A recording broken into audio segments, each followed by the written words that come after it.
I'm Tommy Salmons. This is year zero. Well, let's try this again. I've managed to record about 10 to 15 minutes of episodes on several occasions over the last couple of weeks and just have not been happy with the way that that they're coming out. And so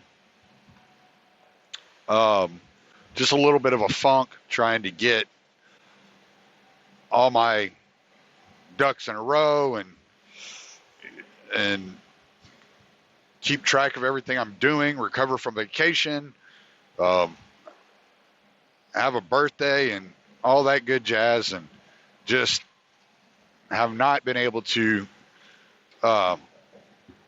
record or get this article finished at all. So we're gonna give it a shot here. I'm going to talk about a case that's fairly popular. A lot of people probably know about.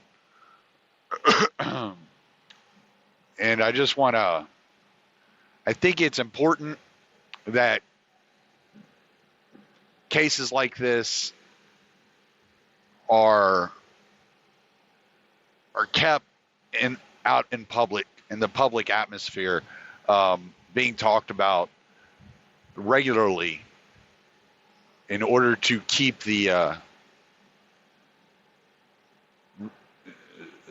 to try to hold people accountable for their actions.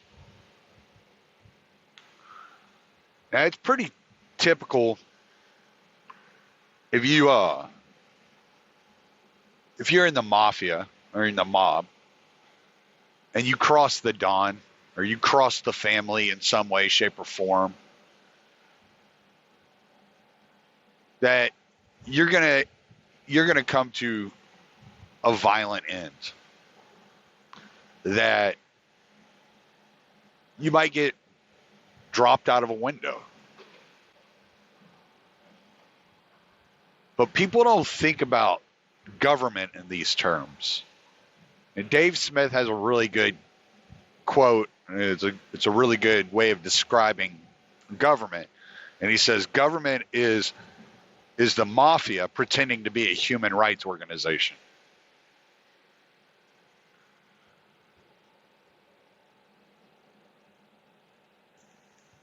But one of those stories of government assassinating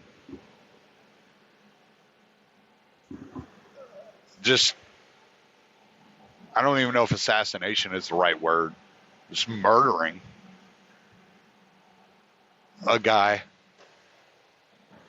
because they were afraid of him, afraid of the information he had, afraid of what he might do with that information, who he might talk to, if he'll go public, is Frank Olson. Now, the story that you're told, at least the mainstream narrative of the Olson story, is pretty, it really hadn't changed very much in the mainstream. But you're pretty much told that in the 50s, when the CIA was doing drug experiments under the guise of MK Ultra, that they tested acid out on, or LSD, however you want to call it, on a scientist, and that scientist had a bad trip and ended up jumping out the window of a hotel in New York City. Well, excuse me. I've always found this story interesting, but it wasn't, but I don't know, a couple of weeks ago, I decided to look into it further finally because it's something I'm really interested in. especially the MK Ultra and Operation Artichoke, which was the portion of MK Ultra that Frank Olson was working under, and he was doing what he was doing is they were working on what they would call enhanced interrogation techniques, aka torture. So when I was reading up on the Frank Olson case, I ran into this docu-series, Wormwood, which they spent 6 episodes basically interviewing Frank Olson's oldest son, Eric, and his attorneys and friends, and then they ended the series by introducing Seymour Hersh, the journalist, into the interview process. And so Eric is giving kind of a point-by-point breakdown of what all happened. And I thought it was fairly interesting the way it ended up getting laid out. So I'm gonna run through these data points, and I'm gonna try to do it in order of the events. So Frank Olson was a scientist that worked at Fort Detrick, and he was working in biological warfare. He was creating. He was a lab rat that was creating bio weapons. Like he was producing anthrax, and I can't remember what other drugs. Botulism, I think, was one of the ones he was working with, and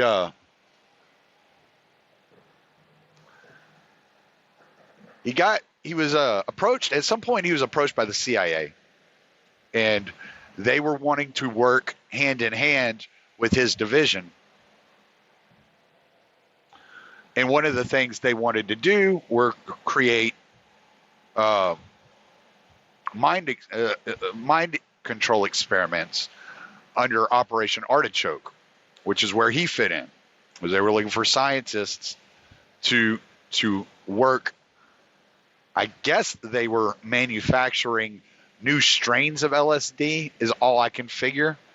I can't really tell exactly why they needed an anthrax guy. Like I haven't figured that much out. But I think what they were trying to do were they were trying to manipulate different strains of LSD. And so they were using these scientists to work on these different strains. And what the LSD was supposed to do, what they were trying to accomplish, was you would give it to your own soldiers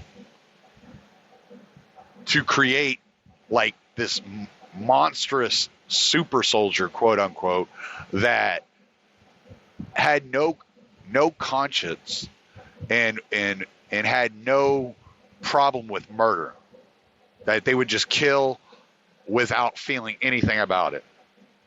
But they were also trying to use it as a truth serum, and it was used in interrogations where they would give the suspect a hit of acid, whether in a drink or whatever,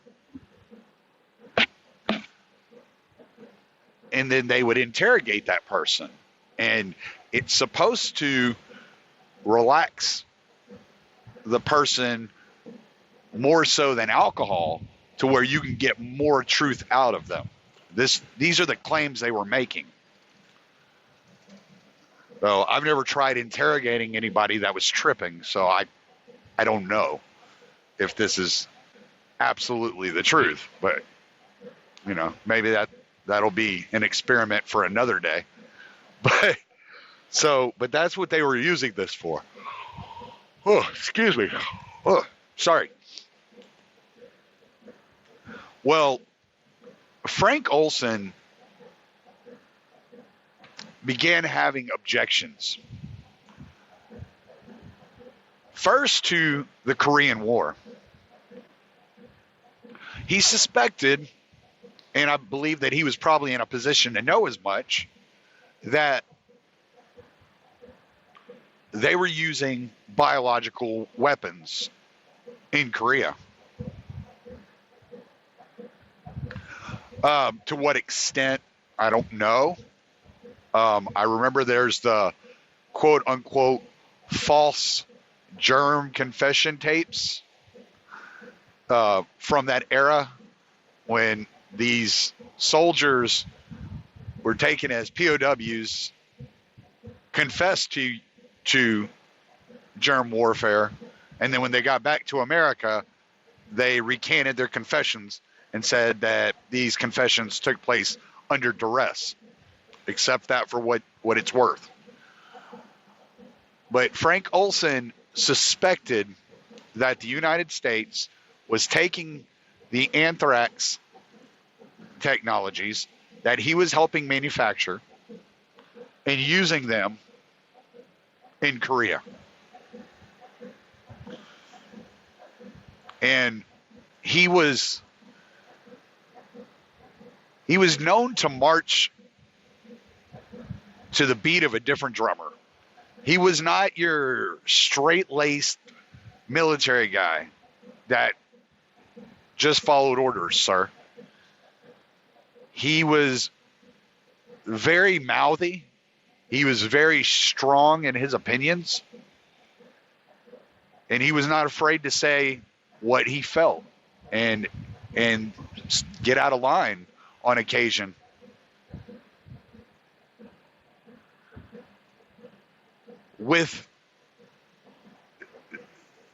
Then he was traveling to Frankfurt, Germany to participate in the enhanced interrogations over there, and he saw several people die during these interrogations, during these torture sessions, and it really bothered him. And so he started getting uneasy. And there were mumblings about how he was not towing the company line, so to speak. So they ended up drugging him. They dosed him with LSD and interrogated him. Well, after this incident, they told him what they had done. And he got very paranoid. He remembered being at the location. He remembered starting to feel woozy and starting to feel funny as the LSD kicked in. And he remembered all his co-workers or cohorts laughing at him. And he was very insecure about this. He felt like he had done something wrong. And he started getting paranoid. Enough so, within a couple of days of the drugging, they wanted him to get into therapy, start going to see a psychiatrist. The psychiatrist they chose was a doctor named Abramson, who was an allergist, not a psychiatrist. And he specialized in drugs. So it's believed that Abramson began drugging Olson pretty regularly. He was also given kind of a wingman during this period by the name of Ashbrook. And then his boss, Vince Ruette, also tagged along during this period. Now, this period's kind of foggy. It's not real clear exactly what was going on here. What it looks like was happening was they were drugging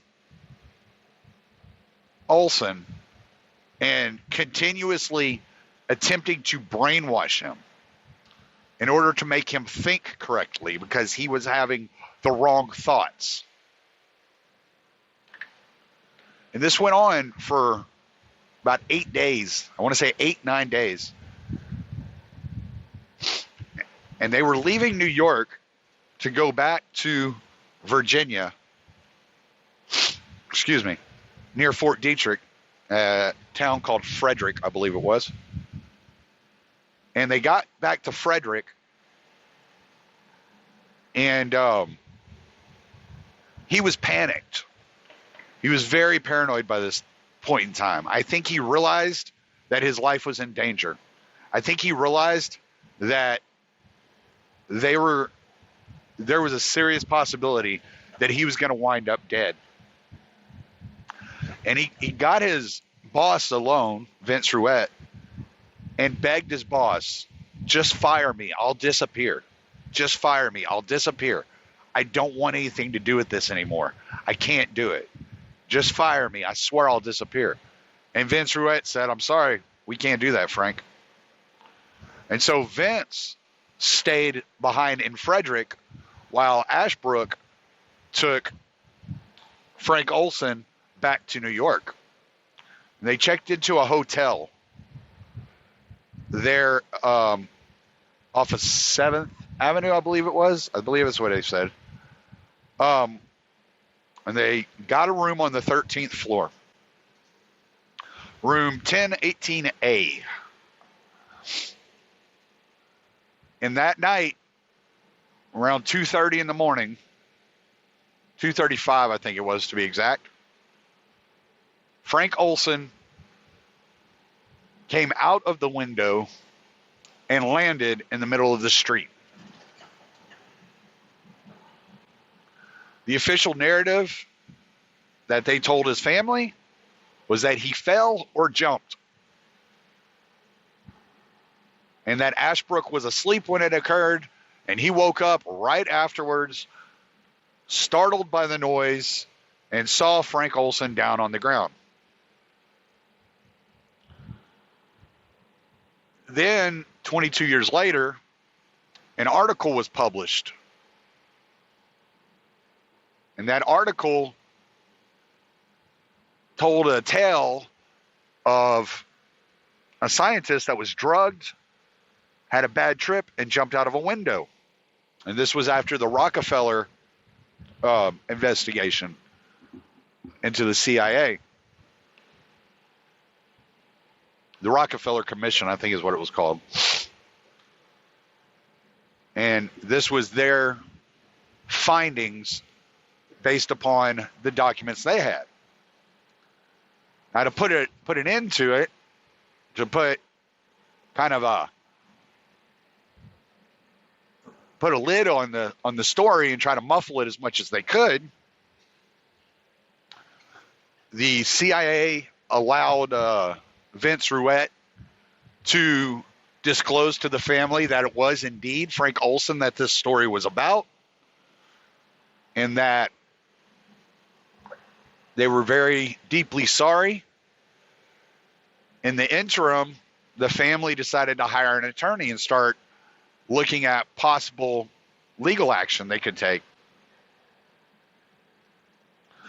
Donald Rumsfeld and Dick Cheney exchanged memos during this time saying that they could not allow this lawsuit to go forward because it would require that the government disclose more information about the Frank Olson case than they were willing to disclose to the family. So they talked Gerald Ford into meeting the family in the White House in the Oval Office, offering a public apology, offering a settlement through the Senate, not through the court system.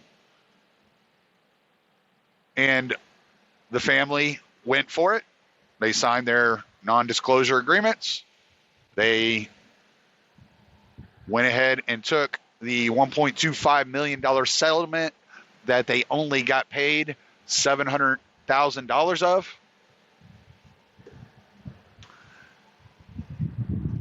And they thought that was that. But Eric Olson would not let this go. There were questions unanswered. So they got in front of the head of the CIA. His name was Colby at the time.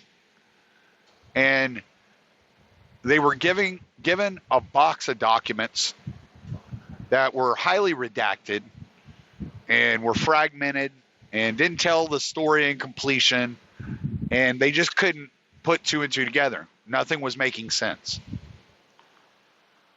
So Eric continued to look into it. And he continued to investigate. He continued to ask questions. And as time went on and he continued to ask these questions, people's stories began changing. Ashbrook no longer woke up after the commotion. He actually woke up and told Frank Olson to calm down and to go to bed and to stop whatever he was doing. Then Frank Olson was putting on a shoe and he lost his balance and fell out of a window. But none of it ever added up. And in 1994, after Alice Olson, Frank Olson's wife, died, Eric and his brother Niels had his father's body exhumed and pulled up from the grave. And they had a forensics expert look at it. I believe his name is Dr. Starr, and he's a friend of the family. And he specialized in cold cases and exhuming bodies and doing forensics analysis on exhumed bodies in order to find suspects in cold cases. So when he did his forensic analysis on Frank Olson, there was a hematoma over his right eye. I believe it was his right eye. That could only come from a blow to the head that was suffered before the fall. He showed no evidence of lacerations on his skin from the glass, from going through the window, from going through the glass. And he had several broken bones from his fall, or his sudden stop at the end, I guess it was. And he came to the conclusion, him and another forensics expert, both came to the conclusion that he was murdered. That this was not a suicide by any stretch of the imagination. And that he was murdered. Eric Olson then contacted, in 97, he contacted the federal government and received the assassination, I don't know what to call it, book. It's the book on how to commit an assassination that was published in 1953.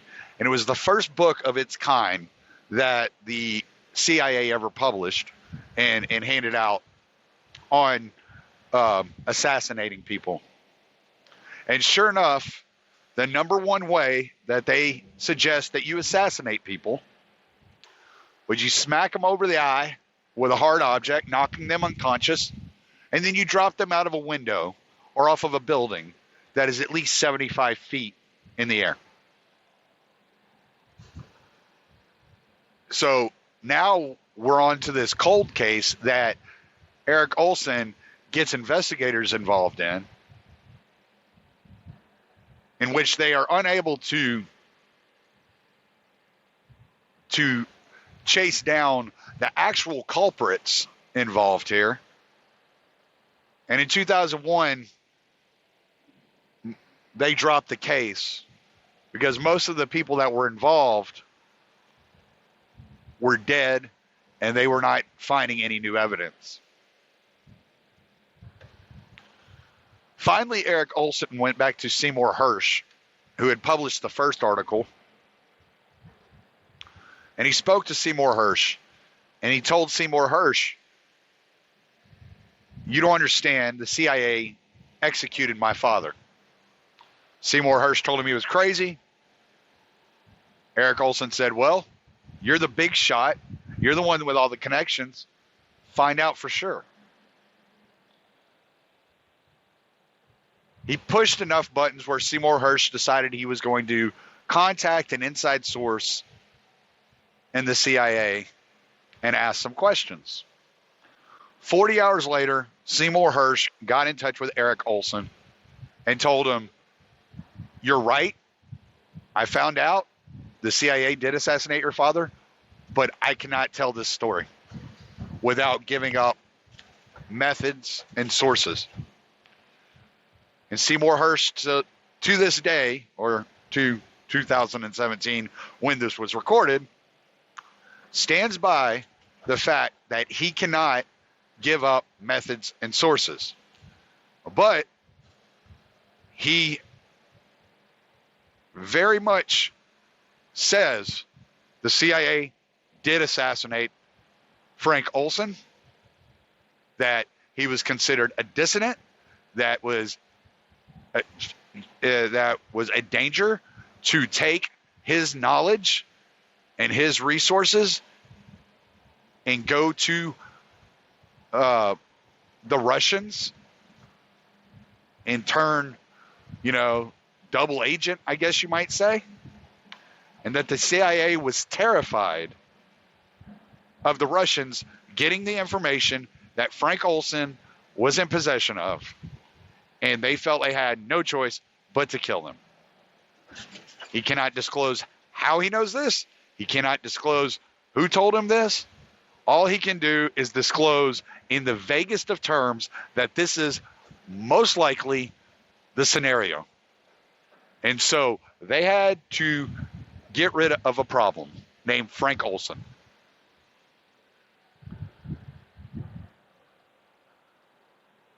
Now, at what point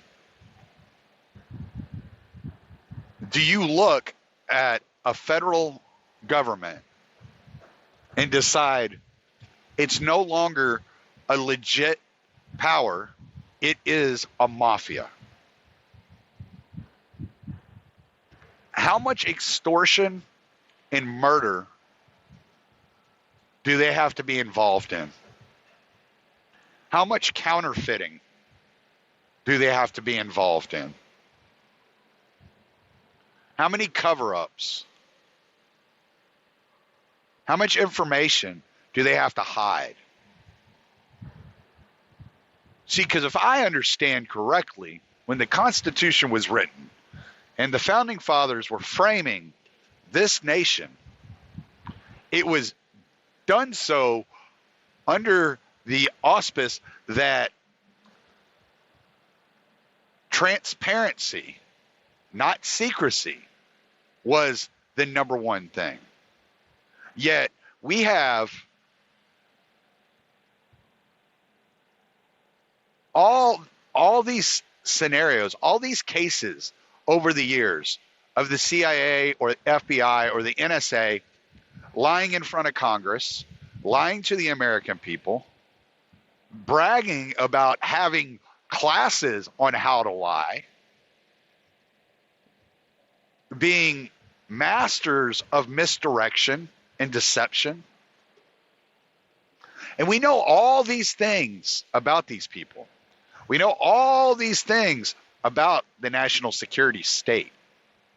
We know all these stories, all these victims, the coups, the failed coup attempts in Cuba, the assassination of JFK, And people that want to say, well, if that would have happened, somebody would have talked by now. Well, actually, people did talk, and they were just considered kooks and discredited.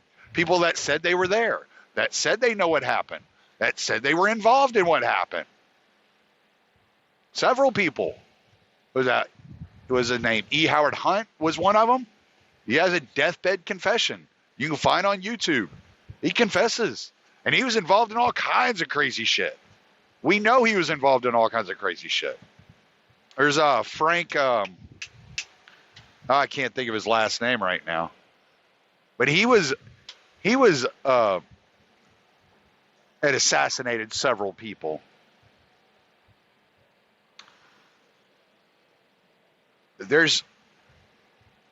But the excuse always is, well, if it would have been a conspiracy, somebody would have talked by now. Well, people have talked, and every time people talk, they're considered discredited or not reliable. And I'm saying that the government, the people that are coming out with this mainstream narrative, are discredited and not reliable sources of information.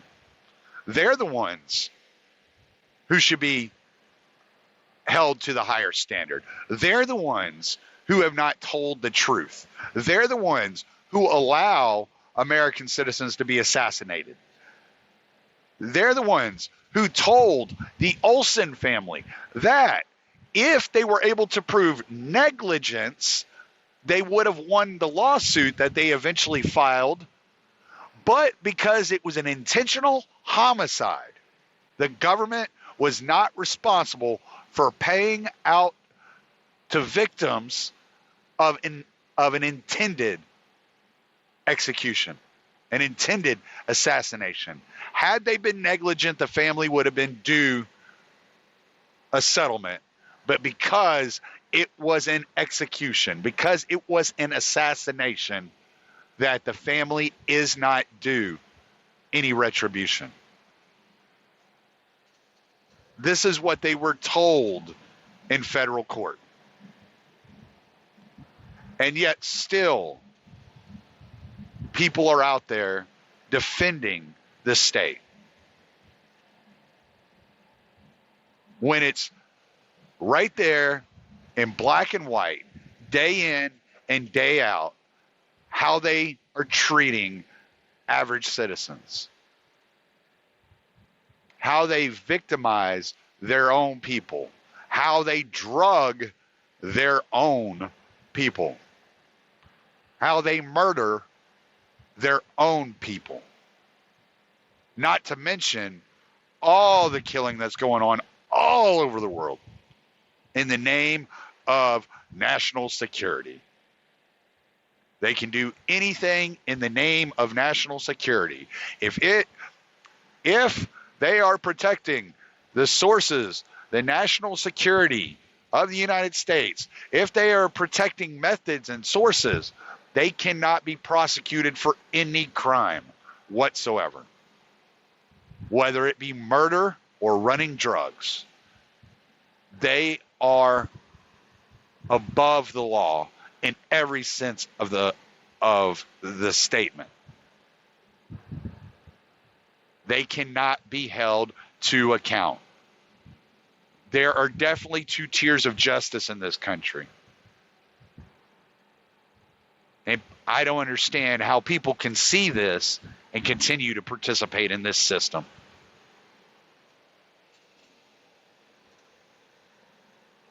I say I don't understand. I actually do understand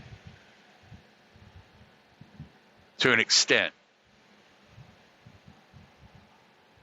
But I still don't know why we are not seeing more people hold the powerful to account for the wrongs that they have done and the wrongs that they continue to cover up to this day. Remember, Trump promised to release the JFK files that were left. I'm almost certain there's nothing left to find out. maybe little tidbits here and there, but we're not going to see the real story. We're not going to have names named, names dropped. We're just not going to know. And still, the FBI and CIA are blocking him from having these documents released, even though it was a court-ordered release date. He said he would release them in 6 months, and here we are 2 years later, and he still hadn't released them. Don't expect these secrets to come out,